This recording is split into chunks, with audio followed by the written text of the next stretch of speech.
Attorney Arthur Redgrave is a partner at Redgrave and Rosenthal, LLP, located at 120 East Palmetto Park Road, Suite 400, Boca Raton, Florida, 33432. Phone number 561-347-1700. He committed legal malpractice, fraud, and conspiracy to rob my inheritance, I believe, based on my evidence. I am presently suing him, and in my opinion, this short film proves my claim.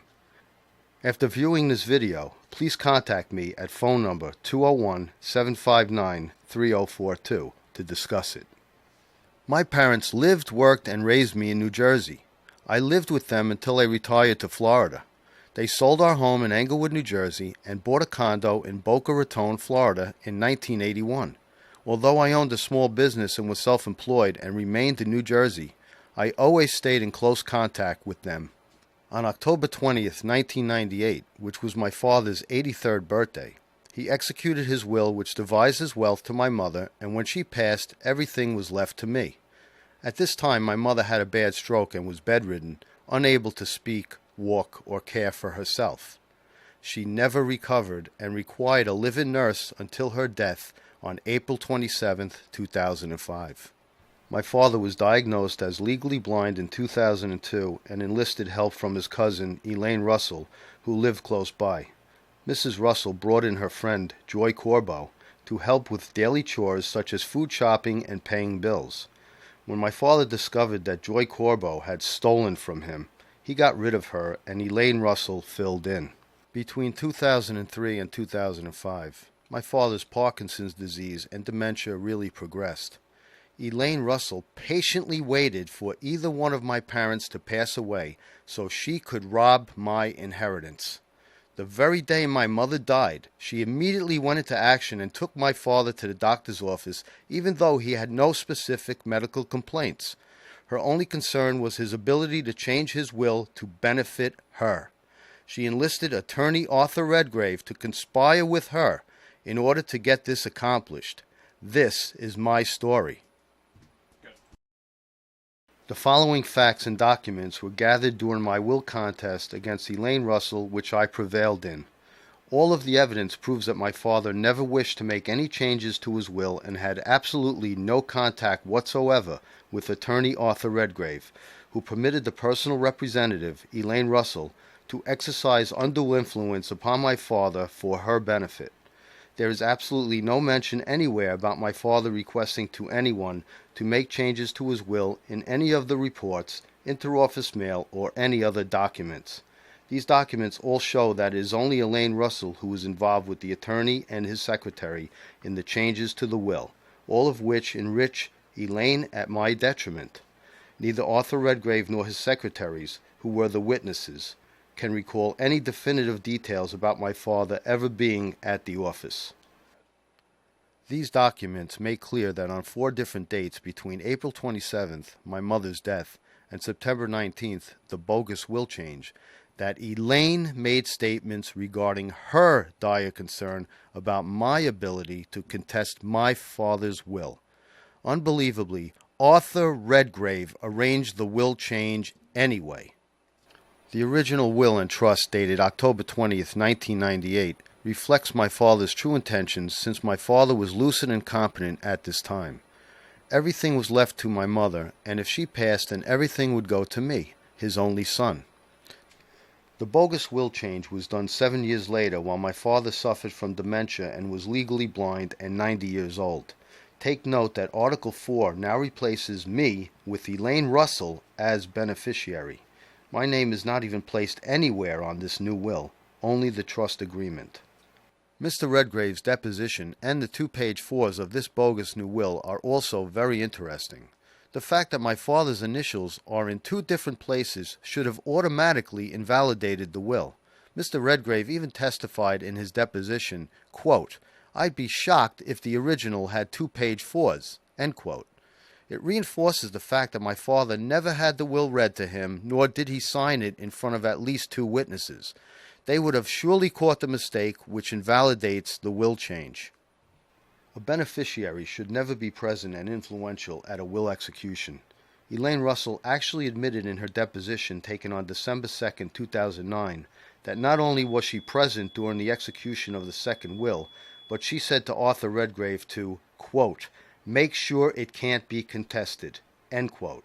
In other words, make sure that I can't contest it. This statement was ignored by Arthur Redgrave, and he went ahead with the fraudulent will change anyway, which was done only at Elaine Russell's urging, in which Arthur Redgrave was fully aware and at fault. The specific concern by Elaine Russell about my father's mental ability to change his will in her favor to where it can't be contested is also reflected on page 1 of a 3-page report dated April 27, 2005 by Dr. Lauren M. Graff. Although my father was in a nursing home and had no complaints, it says Elaine Russell was concerned about his cognitive difficulties. This was the date of my mother's death, and Elaine Russell wasted no time since my mother needed to be out of the picture in order for Elaine to manipulate the will to benefit herself. On page 3 of the second 3-page doctor report by Dr. Lauren Graff dated June 30, 2005, he wrote that Elaine was concerned that my father wanted to make changes to his will and that she was concerned that these changes could be contested. This exact sentiment is expressed on August 16, 2005 in an interoffice letter from Legal Secretary Carol Blank to her boss, Attorney Arthur Redgrave. Carol Blank wrote that Elaine called and said she wants to make sure his changes can't be contested. During Elaine Russell's deposition on December 2, 2010, she reviewed this document and then actually perjured herself by denying that she called Carol Blank to have the will changed to her benefit. She also lied about the fact that she mentioned Mr. Frieda's memory loss and that she wanted to make sure the will cannot be contested. This letter alone should have been enough to halt Arthur Redgrave. In a letter to Carol Blank from Arthur Redgrave, Mr. Redgrave details Elaine Russell's wishes for Carrie to print up and reflects an urgency to have it done quickly due to my father's rapidly declining mental and physical health. This document further proves undue influence, legal malpractice, and conspiracy committed by Arthur Redgrave. Elaine Russell made all of the appointments for my father to see the attorney and doctors in order to change his will. She arranged everything, and nowhere in any of the documents does it state that my father ever communicated with Mr. Redgrave, the doctors, or anyone else. The will changes were Elaine's doing under the authority, supervision, and guidance of Arthur Redgrave. Elaine Russell arranged every single aspect of these changes, which included having Arthur Redgrave send the new will to her house so she could approve it. Elaine Russell even wrote out the 2 checks for payment of this will change. Why couldn't my father sign these checks if he was supposedly lucid enough to make changes to his will? Just to show Elaine Russell's lack of character and true intentions, the next 3 documents prove that she made conscious efforts to steal my father's extensive art collection. When I brought a will contest against Elaine Russell, she had to submit an appraisal of all my father's artwork. In a 2-page document by Adar Inc. on July 9, 2007, all the items were appraised for $13,250. Elaine Russell verified that this was the truth. She was unaware that I had filmed everything in the condo and also had an appraisal done by S. Alwyn Coyne and Associates just a few months earlier on March 3, 2007. This report totals $67,475. In a follow-up report by S. Alwyn Coyne and Associates on June 30, 2009, Sandra Coyne subtly explains that Elaine Russell committed theft and perjury because all of the most expensive pieces were not included in her appraisal that she submitted and swore to under penalty of perjury. My mother died on April 27, 2005 in the hospital while my father was in a nursing home. I had visited my parents a week earlier, and my father was 90 years old, blind, and suffering from Parkinson's disease and dementia. He barely recognized me and was talking incoherently. At this time, on April 23, 2005, the nursing home report states that my father's cognitive skills for daily decision-making was poor and he couldn't determine the current season or the location of his room. Elaine Russell was the one who would take my ailing father to the doctor. My father had complained of dizzy spells previously before he entered the nursing home, but Elaine Russell never followed up with the appointments addressing that concern. On the very day that my mother died, though, Elaine Russell took my father to this particular doctor for the sole purpose to determine if he was competent enough to make drastic changes to his will, which benefited herself at my expense. This was reflected in Dr. Lauren M. Graff's deposition. Her only concern, now that my mother had passed away only hours ago, was to get the will changed to her benefit. Elaine Russell called attorney Arthur Redgrave on August 16th, and he got it done for her very quickly on September 19th. The depositions and all other documents completely reinforce fraud and conspiracy by Arthur Redgrave and Elaine Russell. My father passed away on June 1st, 2007. I am his only surviving son, and my father had intended to leave everything to me as it was stated in his 1998 will, since my mother predeceased my father in 2005. My father's cousin, Elaine Russell, was the personal representative, and I have additional evidence that attorney Arthur Redgrave allowed and assisted her in using undue influence in order to deny me of hundreds of thousands of dollars of my inheritance. The bogus will that Arthur Redgrave had illegally printed up at Elaine Russell's request unlawfully enriched her at my expense. The fraudulent execution that took place on September 19, 2005, and negated my father's true intentions, which he expressed in his October 20, 1998 will. This evidence was gathered during my will contest against Elaine Russell, which I had filed immediately after my father's death, and it was concluded in February 2011. I learned about Arthur Redgrave's illegal actions against me and my father's estate only after reviewing the depositions.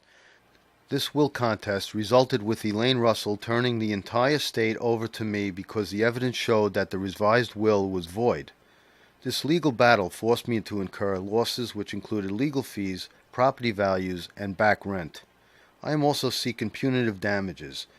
I will be making a sequel to this film after Palm Beach County Circuit Court rules on the motion by Mr. Redgrave to dismiss the fraud and conspiracy claims made against him in my complaint. The motion is scheduled for January 20th, 2015. Unbelievably, at the last minute on January 16th, 2015, I found out that Judge Fine retired and the new judge, Jessica Tickton, was hearing my case. I appeared with my attorney, Robert Pantangelo, Esquire, on a motion filed by the attorney for the defendants, Redgrave and Rosenthal, LLC, and Arthur Redgrave, Esquire, individually before Judge Jessica Tickton of the Palm Beach County Circuit Court. The attorney representing the defendants was William Martin, Esquire, of the firm of Peterson Bernard, 707 Southeast 3rd Avenue, Suite 500, Fort Lauderdale, Florida, 33316.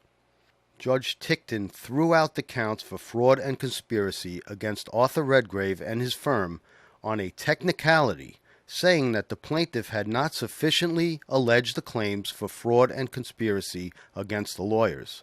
I am shocked by this decision. I attach a copy of the complaints. Read them for yourself and decide if it is not crystal clear what Arthur Redgrave and Elaine Russell did and how they planned and cooperated to deprive me of my inheritance and con my late father. However, even Mr. Redgrave's own attorney had to admit that the count for legal malpractice was properly pleaded, and the case will go forward full speed ahead on that count.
Finally, if you or any friend, family member, or acquaintance has been victimized or is being victimized by malpractice, fraud, or undue influence involving the firm of Redgrave and Rosenthal or any law firm, realtor, stockbroker, accountant, or caregiver, or private individual in Florida, please call me at 201-759-3042, and I may be able to help.